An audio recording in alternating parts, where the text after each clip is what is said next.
Assalamualaikum warahmatullahi wabarakatuh. Kali ini saya akan menjelaskan proyek akhir saya. Sebelumnya, perkenalkan nama saya Muhammad Hadi.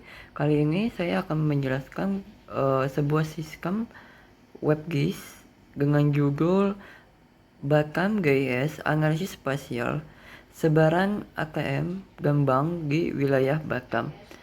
Hari ini saya akan menjelaskan mengapa saya memilih topik ini, bagaimana data dikumpulkan dan diolah, serta apa makna dari peka yang saya sudah buat. Jadi mari kita mulai. Saya memilih Kota Batam sebagai wilayah kajian dengan tema persebaran fasilitas finansial yaitu ATM, bank, dan money changer. Karena Batam ini adalah kota industri dan perdagangan yang sangat efektif. Perbatasan langsung dengan Singapura menjadi salah satu kawasan ekonomi khusus terbesar di Indonesia. Dengan aktivitas ekonomi yang tinggi, aksesibilitas terhadap fasilitas perbankan dan ATM menjadi sangat penting bagi masyarakat maupun pelaku usaha. Saya juga melihat bahwa data fasilitas finansial di Batam cukup tersebar melalui platform Hot OpenStreetMap, sehingga memungkinkan analisis yang lebih akurat. Isu yang menarik dari tema ini adalah apakah distribusi fasilitas finansial di Batam sudah merata atau masih terkonsentrasi di pusat kota saja? Pertanyaan inilah yang menjadi dasar analisis saya. Baik, data yang saya gunakan dalam proyek ini bersumber dari dua platform utama. Pertama, data titik dan Polygon untuk lokasi ATM, bank, dan money changer. Saya mengambil dari Hot OpenStreetMap tim melalui fitur ekspor data OSM. Kedua, data batas administrasi saya menggunakan GAGM untuk wilayah Batam, yaitu Geographic Administrative Area yang tersedia secara publik. Data ini berbentuk layer polygon per kecamatan. Untuk base map, saya menggunakan OpenStreetMap Contribus sebagai latar peta. Nah, yang menarik dari proses pengumpulan data ini, data OSM terbagi menjadi dua tipe geometri yang berbeda. Tipe pertama adalah node, yaitu data yang sudah berbentuk titik koordinat dari hasil ekspor. Saya mendapatkan sebanyak 115 data bertipe node. Ini langsung bisa digunakan sebagai layer titik di OSM, di QGIS-nya. Tipe kedua yaitu waypoly, yaitu data yang dipresentasikan sebagai poligon bangunan. Di sini mendapatkan sebanyak 5 data bertipe waypoly yang biasanya ini adalah bank yang sudah berbentuk gedung sudah terpetakan secara detail di OSM. Karena analisis saya berbasis titik lokasi, saya perlu menyatukan keduanya. Untuk data waypoly, saya melakukan konversi menggunakan fitur koordinat di QGIS, yaitu mengambil titik tengah dari setiap poligon sehingga menjadi titik koordinat. Setelah proses konversi, penggabungan total data akhir yang masuk ke dalam WebGIS saya adalah 120 lokasi, terdiri dari 65 bank, 51 ATM, dan 4 money changer. Baik, setelah data selesai diolah dan digabungkan ke QGIS, saya mengekspor hasil dari platform GeoJSON untuk kemudian dalam pengembangan WebGIS. Alur kerjanya secara umum sederhana. Data diolah di QGIS, kemudian kode saya simpan di GitHub, dan website saya deploy menggunakan Vercel. Untuk teknologi yang saya gunakan yaitu library LiveJSON sebagai library peta interaktif karena dia ini ringan dan juga mudah dikustomisasi. Fitur utama dari WebGIS yang saya buat yaitu meliputi zoom dan pen untuk navigasi peta dan pop-up informasi saat mengeklik setiap titik layer. Toggle untuk menampilkan atau menyembunyikan jenis fasilitas tertentu. Pilihan base map, like, script, dan juga satelit, serta fitur pencarian untuk lokasi tertentu. Saya juga menambahkan halaman dashboard yang dapat menampilkan visualisasi data secara statistik. Baik, untuk sebelum masuk ke WebGIS lebih dalam, saya ingin menunjukkan terlebih dahulu peta statistik yang saya buat menggunakan QGIS. Peka ini berjudul Analisis Spasial Sebaran ATM dan Bank di Wilayah Batam, lengkap dengan elemen kartografi, skandar sebagai judul, peta, legenda, skala, dan arah utara, keterangan peta, dan juga indeks. Pada peta ini terdapat dua jenis informasi yang saya tampilkan secara bersamaan. Pertama, pada layer titik yang menunjukkan lokasi masing-masing ATM, bank, dan juga money changer yang dibedakan dengan simbol yang berbeda-beda.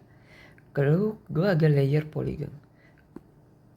Program ini yaitu menampilkan per kecamatan yang diwarnai dengan gradasi warna dan sejumlah fasilitas finansial per wilayah administrasi. Gradasi warna ini disebut sebagai color plate map. Semakin pekat warna merah, semakin banyak fasilitas finansial di kecamatan tersebut. Kita bisa lihat bahwa wilayah utara Batam, khususnya Batam Kota dan Lumbuk Banja, memiliki warna paling pekat dengan jumlah fasilitas sekitar 13 hingga 29 lokasi per kecamatannya. Sebaliknya, kecamatan-kecamatan di bagian selatan pinggiran seperti Galang, Belakang, Padang tampak berwarna putih atau merah muda yang mengangkat jumlah fasilitas antara 0 hingga 5 saja. Dari peta statistik ini juga terlihat adanya ketimpangan spasial yang cukup besar dalam akses terhadap fasilitas finansial di Kota Batam. Baik, ini adalah tampilan web saya yang saya buat dengan nama Batam GIS Financial Mapping, yaitu persebaran sebanyak 120 titik fasilitas finansial di wilayah Batam. Setiap fasilitas saya warnai dengan 3 macam, yaitu bank dengan warna biru dan juga ATM di sini dengan warna hijau, lalu lanjutkan dengan money changer diwarnai dengan warna kuning.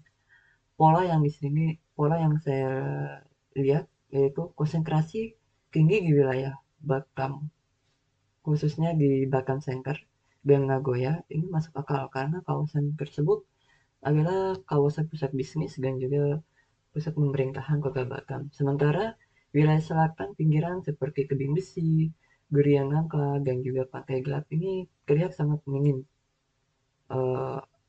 akses fasilitas finansialnya. Bahkan ada kecamatan yang tidak memiliki ATM sama sekali. Lalu di sini pada pakai ini saya juga memiliki berbagai macam base mapnya. Ada dalam bentuk script, satelit. Nah, untuk defaultnya itu dia hanya yang light saja, warna putih. Di sini juga dapat mencari misalnya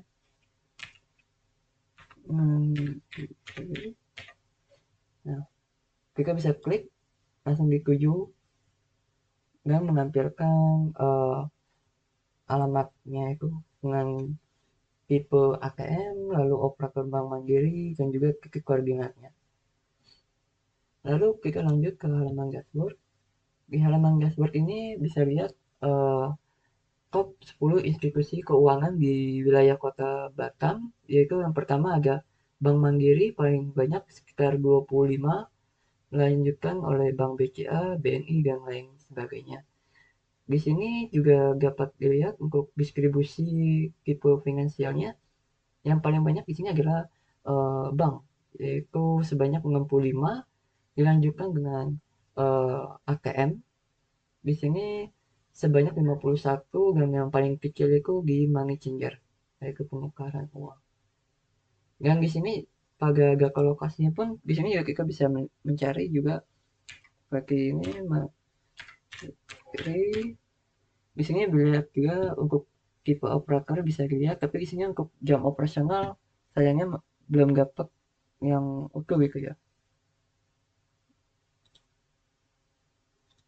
Sudah. Sama mengerjakan proyek ini, tantangan terbesar yang saya hadapi di proses pengolahan datanya. Karena data dari OSM memiliki dua tipe geometri yang berbeda, yaitu node dan juga web layer. sehingga saya perlu melakukan konversi dan penggabungan layer secara manual di QGIS sebelum bisa digabungkan. Hal baru yang saya pelajari dari proyek ini adalah bagaimana mengintegrasikan data GIS dengan web development dari QGIS ke GeoJSON, lalu ke LabJSON dan dideploy ke Vercel.